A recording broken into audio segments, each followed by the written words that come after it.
ومن ذكري شفاعة السلام ومن ذكري شفاعة السلام على عليكم إمامنا آياك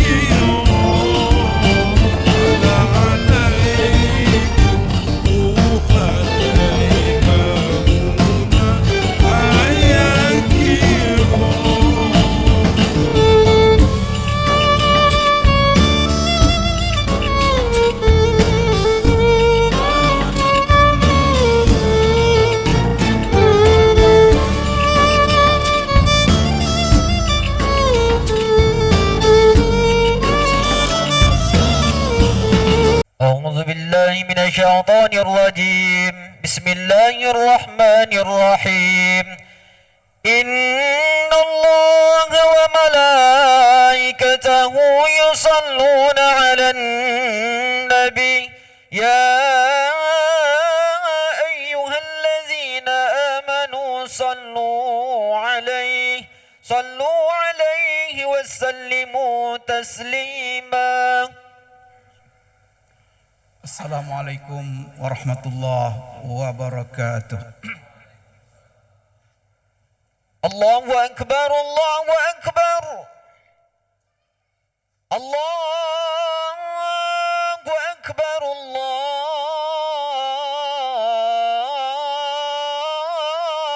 Akbar. Asyhadu an la ilaha illallah.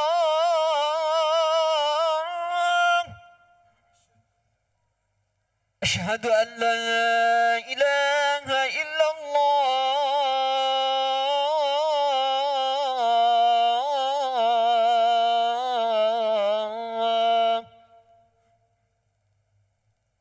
أشهد أن محمد رسول الله.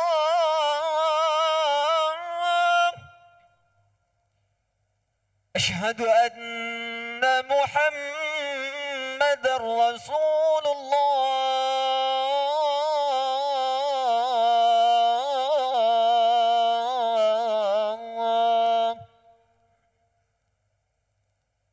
حي على الصلاة.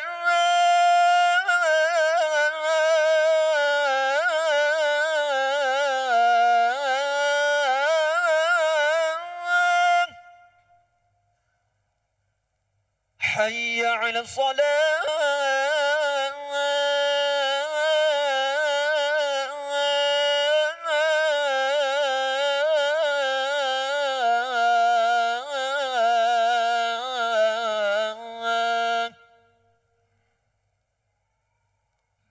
حي على الفلاح.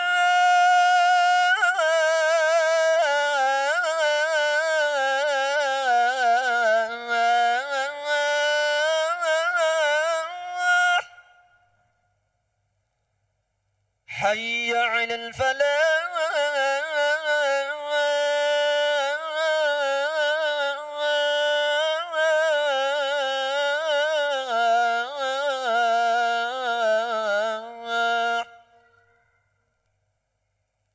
الله أكبر، الله أكبر. لا إله إلا الله.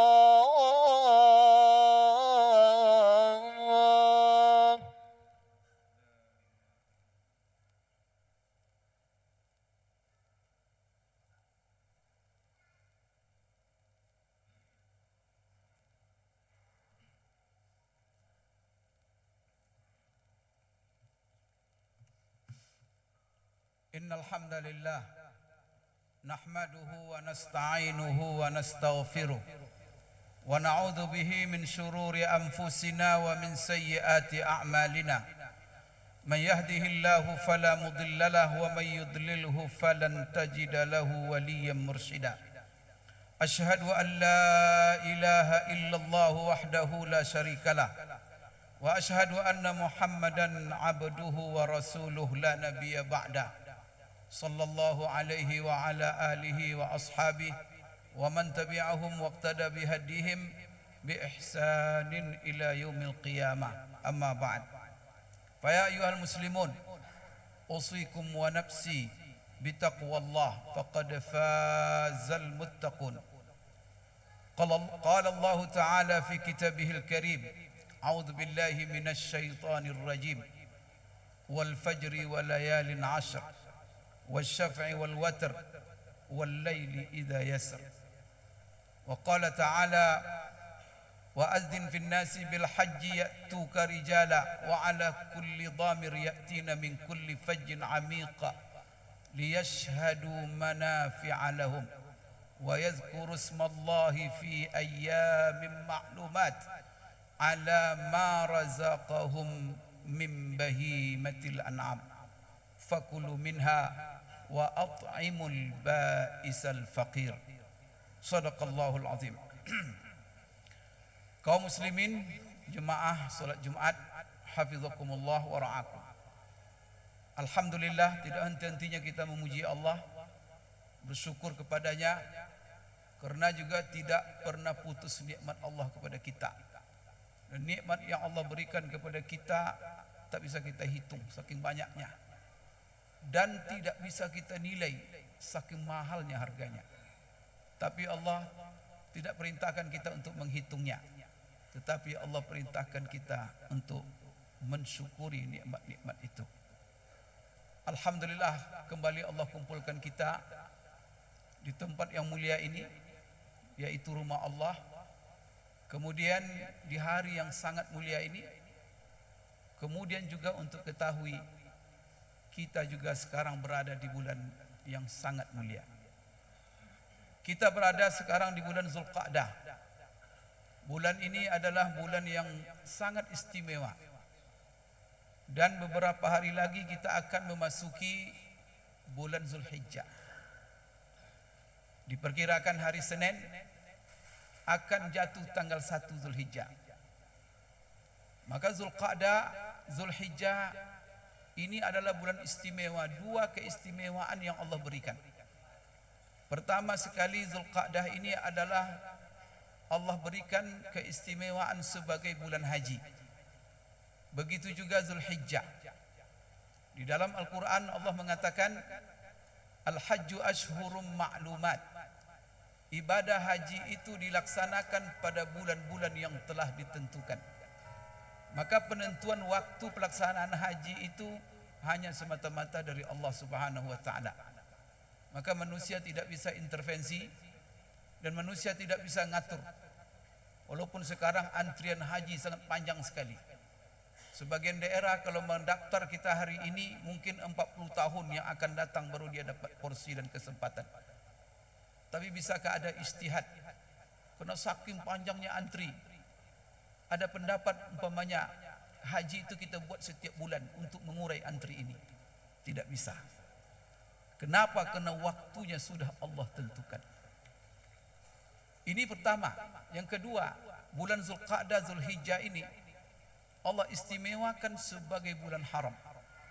Maka di dalam Al-Quran Allah berfirman, Inna iddatash syuhuri indallahi 12 syahran fi kitabillah Yawma khalaqas samawati wal arda minha arba'atun hurum Dzalika ad-dinul qayyim fala tazlimu fihinna anfusakum.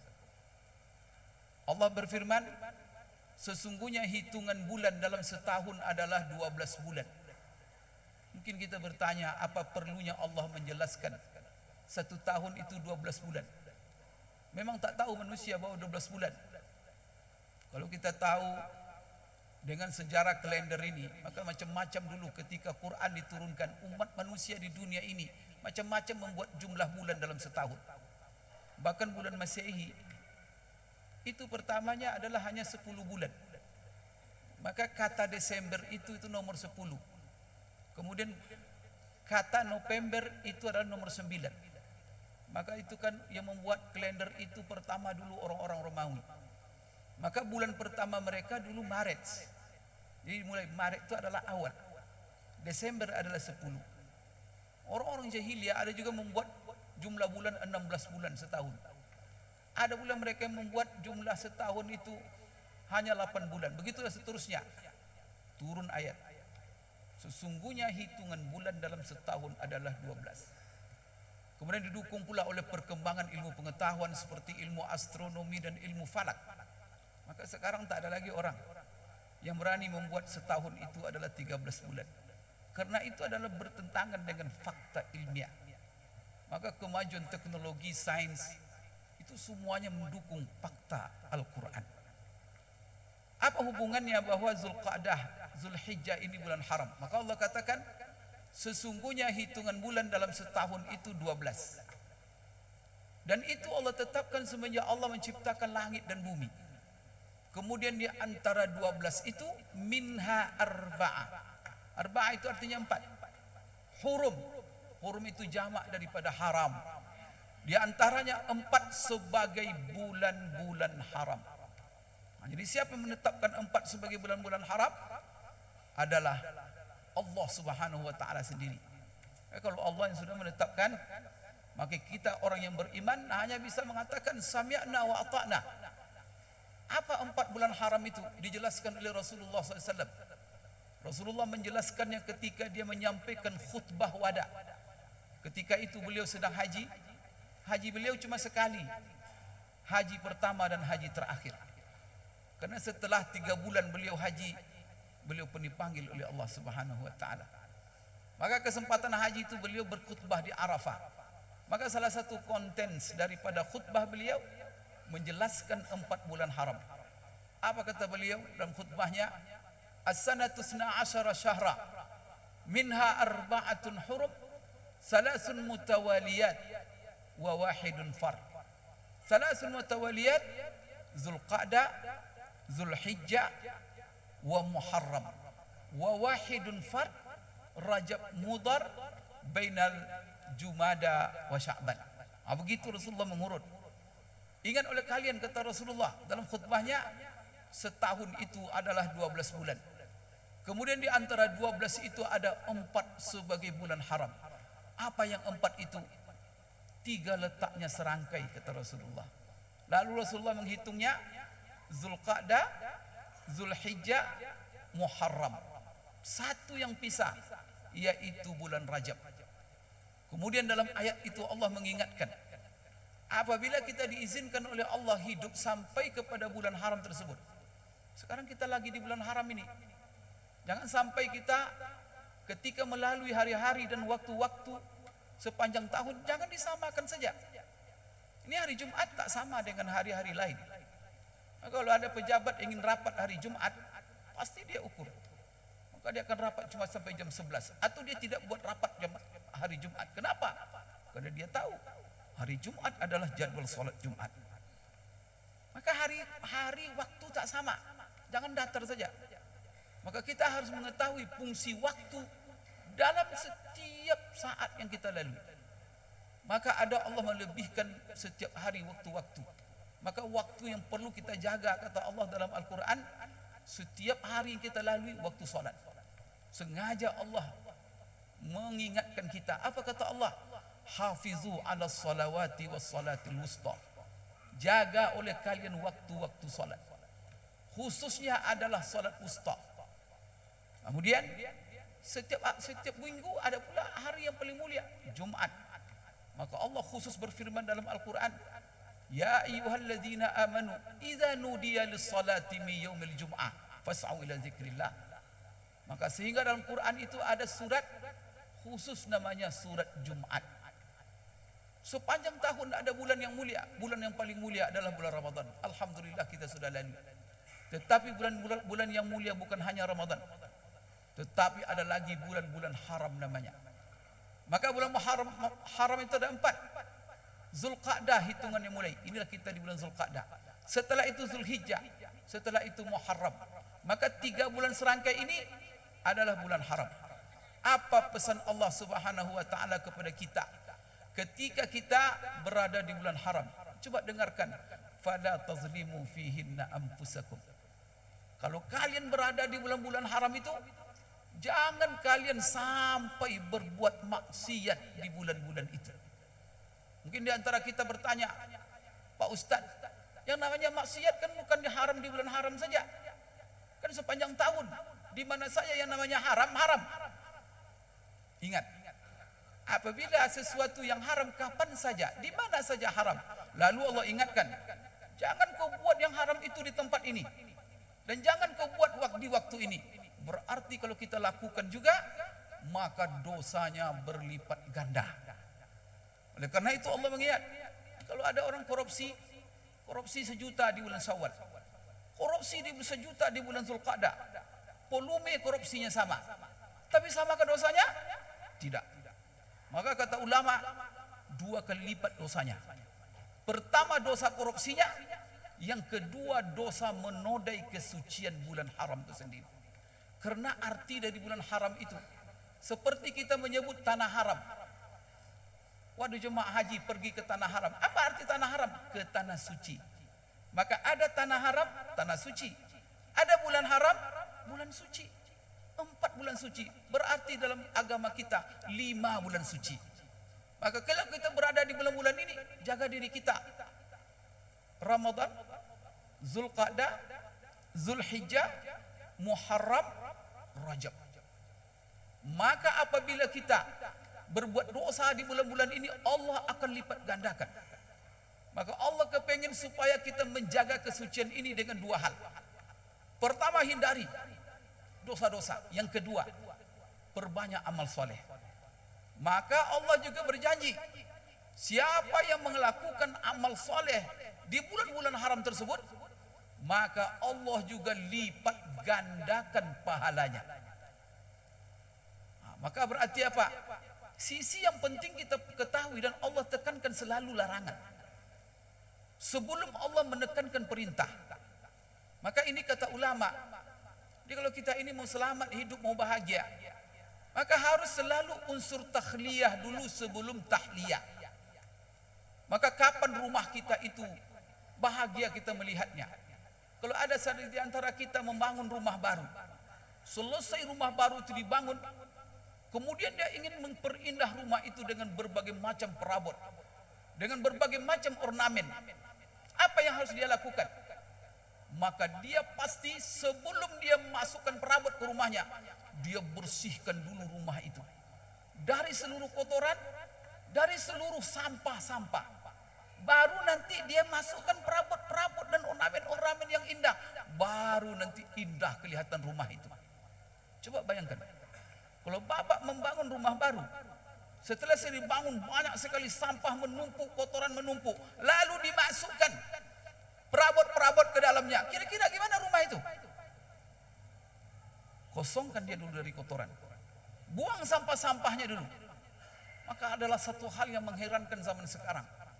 Ada orang rajin beramal soleh, rajin puasa Senin Kamis, rajin sholat, tapi maksiat jalan juga. Senin Kamis puasa, korupsi jalan juga. Rajin sholat ke masjid, zolimi orang juga. Rajin, bingung kita itu. Tahu bagaimana beragama kita ini. Kemudian dia rajin kadang-kadang berinfak, rajin bersedekah. Tapi begitu juga rajin nipu. Setiap hari nipu sini, nipu sana. Maka Allah untuk kebahagiaan kita beragama ini, maka unsur larangan dulu. Itulah sebabnya kata para ulama, kalau hidup mau selamat, hindari seluruh maksiat. Kalau hidup mau bahagia, lakukan amal soleh. Jadi unsur perintah itu untuk membahagiakan kita. Maka kalau kita bahagia, rajin sholat. Kalau kita mau bahagia, indah hidup ini, rajin puasa, rajin berzikir, rajin baca Quran. Tetapi syaratnya apa? Selamat dulu baru bahagia. Bagaimana kita selamat? Hindari maksiat. Maka apabila orang tidak peduli dengan maksiat, tidak dihindarinya, maka kebahagiaan tak mungkin dicapainya, karena dia tidak selamat. Apa gunanya harta banyak tapi masuk penjara? Tak ada gunanya. Apa gunanya pangkat tinggi tapi apa? Tersandung kasus, kemudian dipenjara, dikorupsi, karena dia korupsi macam-macam. Ada gunanya kebahagiaan? Ada artinya kemarin kita kasihkan dia dilantik selamat dulu kata orang. Berarti apa arti selamat itu? Semua orang mengucapkan selamat. Hati-hati kau dengan jabatan itu. Hindari yang dilarang supaya kamu selamat. Tapi kalau kamu tidak mengerti, tidak mau dan tidak mengindahkan aturan, maka apa? Kerja kita pun tidak akan ada artinya. Mungkin dia bangun ini, tapi korupsi juga. Sudah masuk penjara, seluruh kebaikannya hilang. Apalagi masuk neraka. Tak ada lagi. Fa'tabiru ya ulil absar la'allakum tuflihun.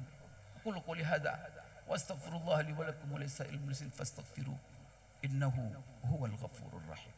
اللهم صل على سيدنا ومولانا محمد سيد الأولين والآخرين وسلم ورضي الله تبارك وتعالى عن كل الصحابة رسول الله أجمعين.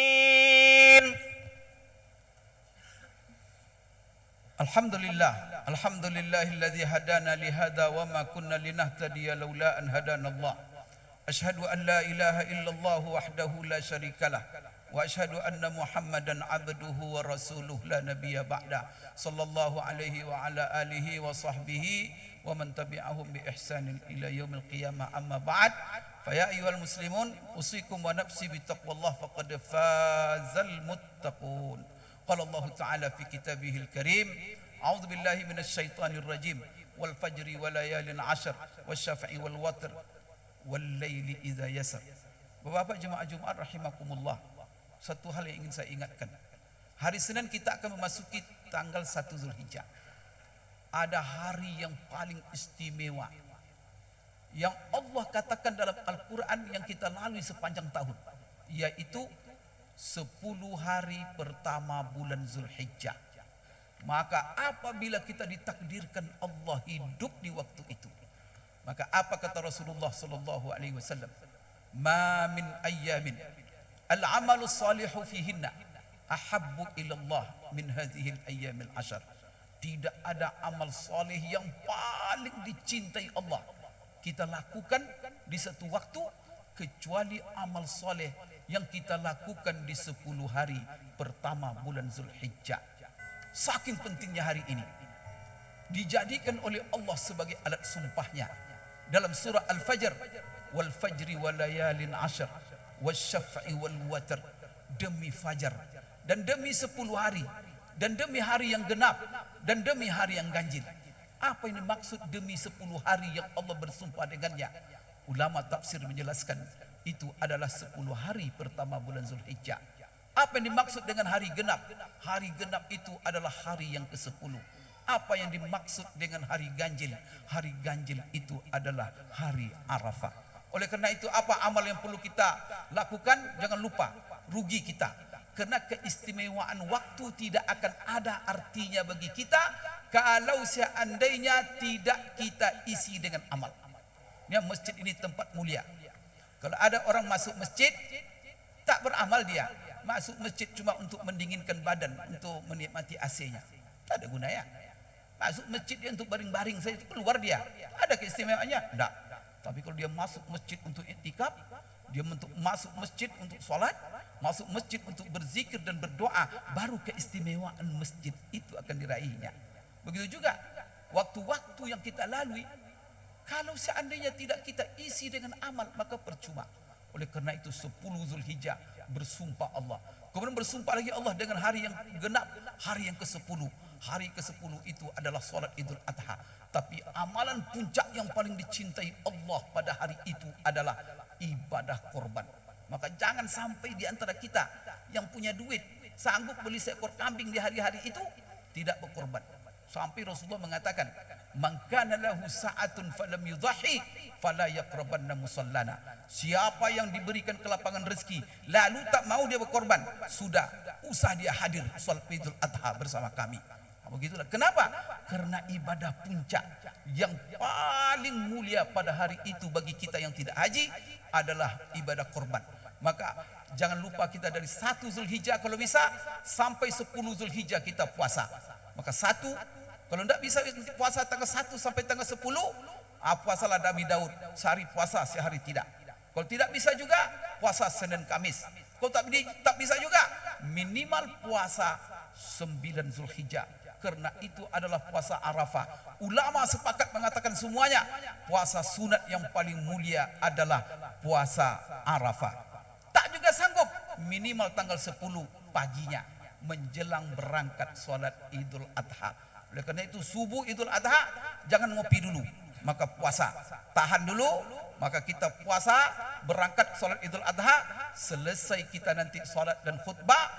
Kalau bisa berbuka kita dengan ibadah korban kita. Qala Allah Ta'ala fi kitabihil karim, a'udzu billahi minasyaitonir rajim, innallaha wa malaikatahu yusalluna 'alan nabi ya ayyuhalladzina amanu sallu 'alaihi wa sallimu taslima. Allahumma salli 'ala Muhammad wa 'ala ali Muhammad kama sallaita 'ala Ibrahim wa 'ala ali Ibrahim wa barik 'ala Muhammad wa 'ala ali Muhammad kama barakta 'ala Ibrahim wa 'ala ali Ibrahim fil 'alamin innaka Hamidum Majid. Allahumma ighfir lil muslimina wal muslimat والمؤمنين والمؤمنات الأحياء منهم والأموات إنك سميع قريب مجيب دعوات آمين آمين يا قاضي الحاجات. اللهم أعز الإسلام والمسلمين، اللهم أعز الإسلام والمسلمين وأهلك الكفرة والمشركين أعداءك أعداء الدين. اللهم انصر من نصر الإسلام والمسلمين، اللهم اخذل من خذل الإسلام والمسلمين.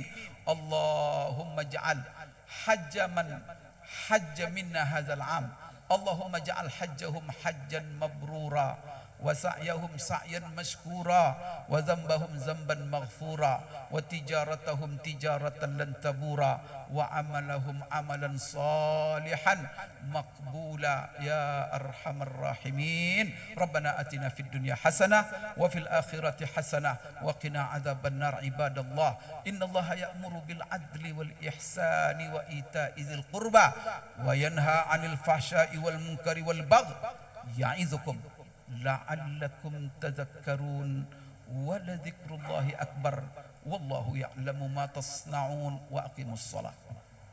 الله أكبر الله